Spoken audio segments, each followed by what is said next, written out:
Сәлеметсіздер ме балалар? Әдебиеттік оқу сабағымызды бастаймыз. Бүгінгі тақырыбымыз жер астында қала бар. Бүгінгі сабақта сіздер ертедегі оқиғаның жалғасын болжап әңгімелейсіздер. Алтын мүйізді киік ертегісімен танысайық. Ертеде Бұлдырмерген деген атақты аңшы болыпты. Өзі мерген, әрі қарулы, ақылды, ер жүрек адам екен. Бір күні ол аңға шығады. Орманды, тауды аралайды. Шаршаған соң бір ағаштың көлеңкесіне келіп дем алады. Бұлдырмерген қарсы алдынан ақып жатқан бұлаққа қарап отырады. Сөйтсе байқамапты. Бұлақтың арғы жағында, үлкен жартастың түбінде бір киік жайылып жүр екен. Екі мүйізі күнге шағылысып жарқырайды. Тіпті көз тартпайды. Бұлдырмерген өз көзіне өзі сенбей таңдана қарады. Шын киік екі мүйізі қарағайдай алтыннан екен. Ол киікті атып алмақ болып садағын көздейді.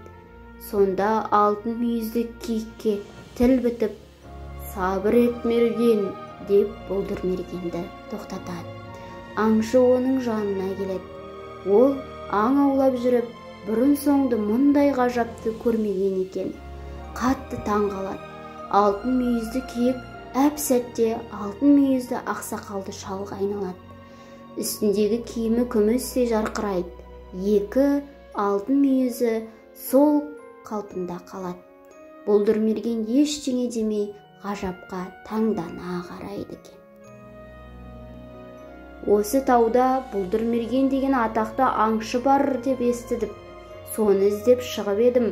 Оны білмейсің бе балам, дейді ақсақалды шал.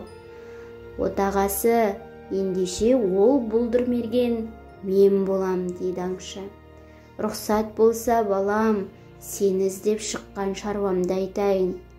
Айтыңыз, менің балам жер асты елінің ханы, мен соның туған әкесімін. Алтын мүйізді ақсақал Бұлдырмергенді не үшін іздеді деп ойлайсыздар? Болжап көріңдер. Суреттерге сүйеніп, ертегіні әңгімелеңдер. Жер асты елінің мекені қандай деп ойлайсыздар балалар?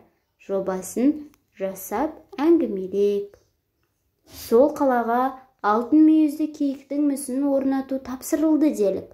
Мүсіншіге қандай кеңес берер едіңдер? Жер асты елінің мекені қандай? Жердің астында өмір сүру адамзат баласында ертеден қалыптасқан дүние. Бұл алғаш адамдардың өз құпияларын сақтау үшін, байлықтарын жасыру үшін және жауларынан сақтану үшін қажет болған. Балалар, бүгінгі сабақ сіздерге түсінікті болды деп ойлаймын. Сау болыңыздар.